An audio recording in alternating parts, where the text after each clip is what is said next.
Olá a todos. Estou gravando esse vídeo aqui para a gente poder continuar um pouco o assunto sobre população e a gente poder pensar nas teorias populacionais. Essas teorias populacionais, elas tiveram início lá no período que a gente teve o chamado boom demográfico, que foi o crescimento excessivo da população, né?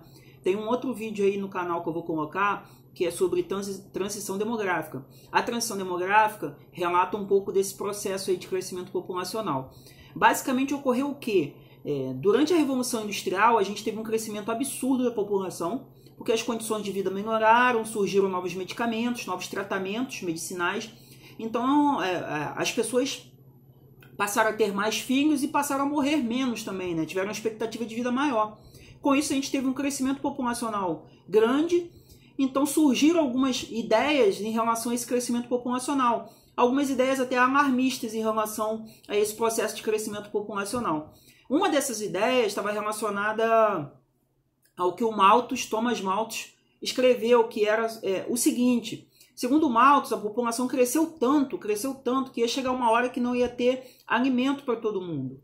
Tá? Essa teoria do Malthus ficou conhecida como teoria malthusiana. O Malthus dizia, ele utilizava um conceito matemático, que é a PA e PG, progressão aritmética e progressão geométrica, para defender o seguinte: a população ia crescer tanto, ia chegar um momento que você não ia ter alimento para as pessoas. Segundo Malthus, os alimentos eram produzidos em ritmo aritmético, ou seja, 1, 2, 3, 4, 5. No caso, a variável dessa progressão aritmética era 1. Então, os alimentos iam crescendo 1, 2, 3, 4. Então, eles tinham um ritmo de crescimento mais lento.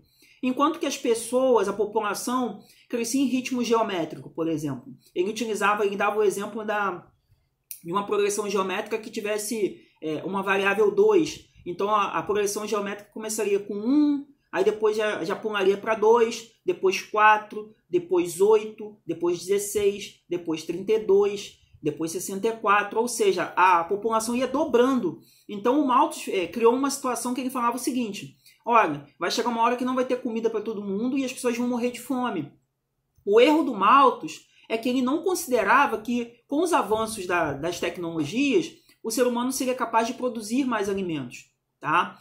Você pode reparar que hoje em dia o ser humano consegue produzir alimentos em climas que não são favoráveis, em solos que não são favoráveis, tudo isso por causa dos avanços tecnológicos. Tá? Em contraponto ao que o Malthus defendia de controle de natalidade, de planejamento familiar, surgiu a chamada teoria reformista. A teoria reformista ela dizia o quê? Você não precisa controlar o crescimento populacional se você oferecer para essa população boas condições de vida, oportunidades de emprego, condições para poder se educar. Ou seja, a partir do momento que as pessoas têm acesso aos recursos econômicos produzidos, elas acabam tendo a opção de ter filho ou não ter filho. Na verdade, isso não deveria partir, segundo essa teoria, do governo, de me obrigar ou não a ter filho. Tá? Seriam as duas teorias que tinha uma rivalidade naquele período, a teoria malthusiana e a teoria reformista.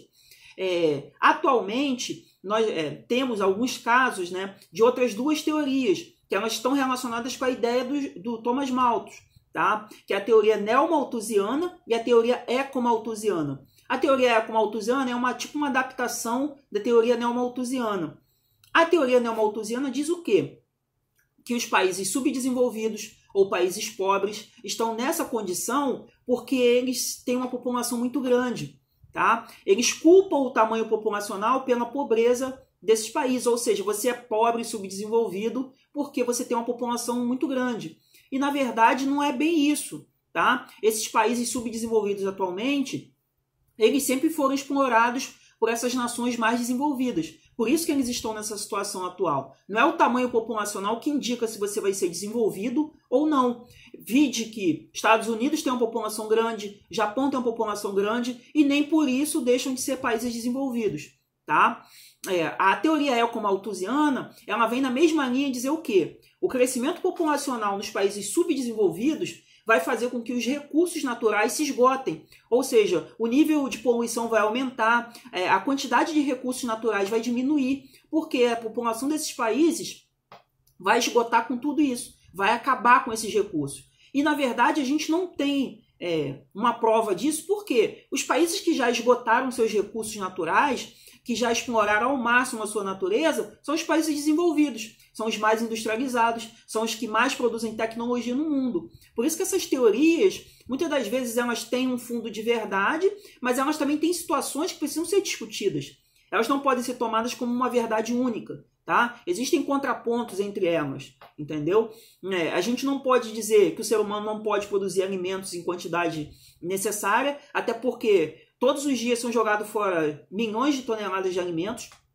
A gente não pode dizer que os países subdesenvolvidos esgotam os recursos. Na verdade, nos países subdesenvolvidos é onde a gente ainda tem esses recursos naturais. E a gente não pode dizer que a pobreza está relacionada ao tamanho populacional. Tá? A pobreza está relacionada à distribuição de renda, que é o que acaba não ocorrendo na maioria dos locais no mundo. Tá? Dei uma pincelada rápida aí sobre as teorias populacionais.